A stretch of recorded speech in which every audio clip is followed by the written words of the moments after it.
Lindo río.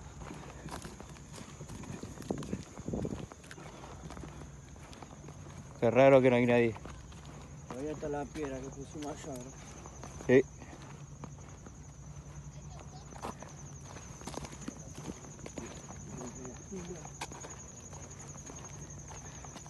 Vamos directamente a la punta del remanso.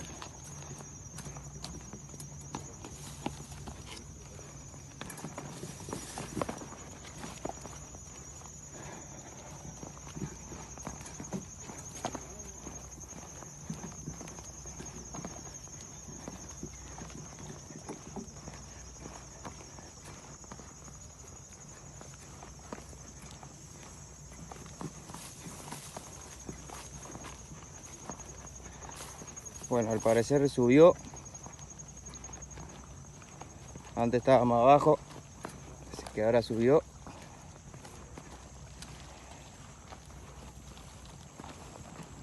Mire dónde está el agua ahora. Anteriormente estaba más abajo.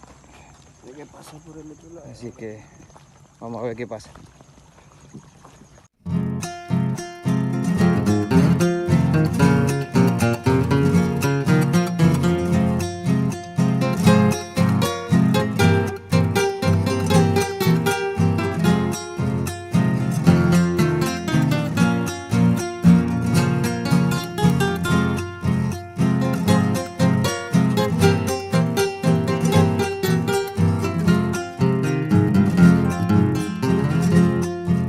Mi sueño de pescador se encontró en el puerto, con unos ojos que envidia hasta el propio mar.